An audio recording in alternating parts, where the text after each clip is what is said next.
set to open for its first intake for 2025, and they will accept a maximum of one. Hello everyone, welcome to Destination North Immigration Consulting's YouTube channel.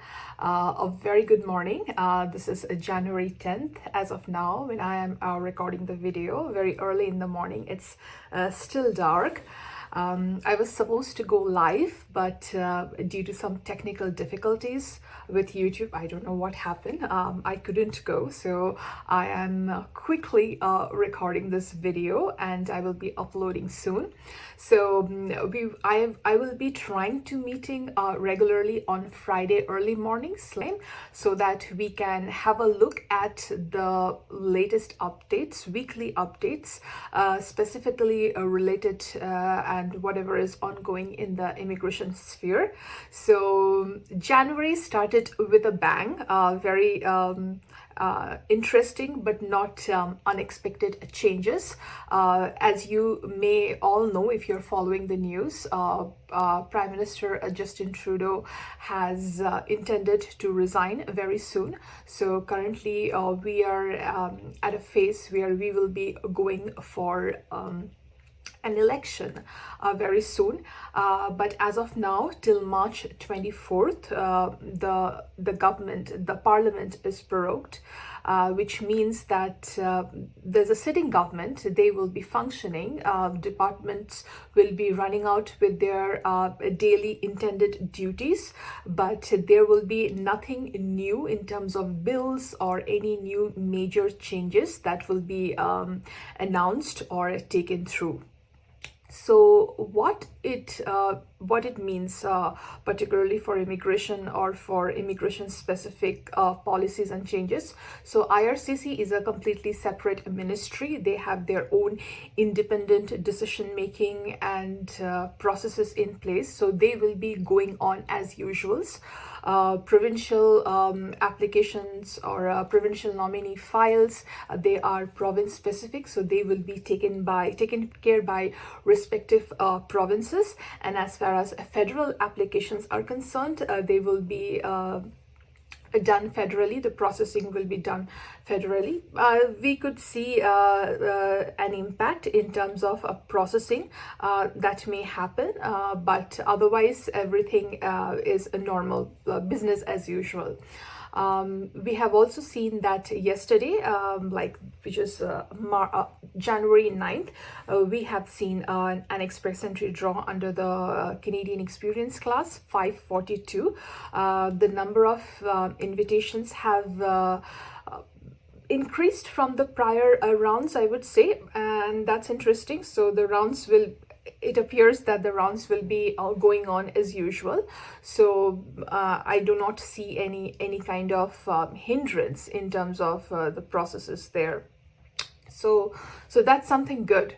There are many changes in terms of programs, temporary programs taking place in January. For example, the temporary foreign policy for spouses, which allowed spouses and working age children of temporary foreign workers, including foreign workers for Tier 4 category, to allow and come work in Canada while the principal applicant held a closed temporary worker position, was initiated in January 2023. That is also set to close. It is set to expire this month, January 2025, unless the government decides to extend or amend it or make any kind of changes. The provincial nominee programs are also going through various significant changes. For example, up north, there's a beautiful province called Yukon, and they also run a very good provincial nominee program called the Yukon Nominee Program. So they will accept, now going forward, they will be accepting a fixed number of applications for each intake. So once the cap has been hit for a given intake, the UConn nominee program will cease to accept any nominations until the further intake. So, for example, it doesn't mean that the applicants who are in the pool will be declined, but they will be automatically going in for the next intake. On January 29th, the YNP program is set to open for its first intake for 2025, and they will accept a maximum of 125 applications for nominations for the province of Yukon. The YNP anticipates holding future intakes on a quarterly basis, but there's no like a fixed commitment or a formal communication from that end. Despite of all the changes, Canada is still considered one of the top quality destinations to study abroad, and some of the top programs to study for international students in Canada will be the major STEM programs, for example, engineering.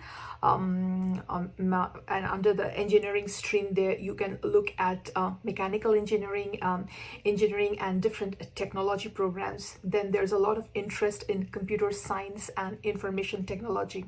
For a non-tech field, you can look at like health programs like medicine and health. Public health is a very good major. Other upcoming popular programs are that we are seeing a significant change in interest is in the area of artificial intelligence. Then we have animation and gaming.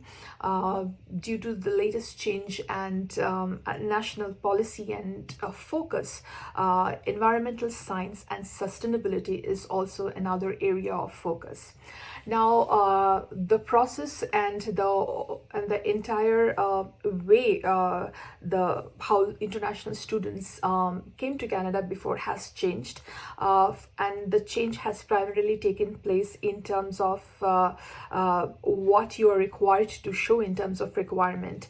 For example, funding cap. The increase of funding cap has been a major change in the recent past. For example, going from 10 to 20K, that was an area.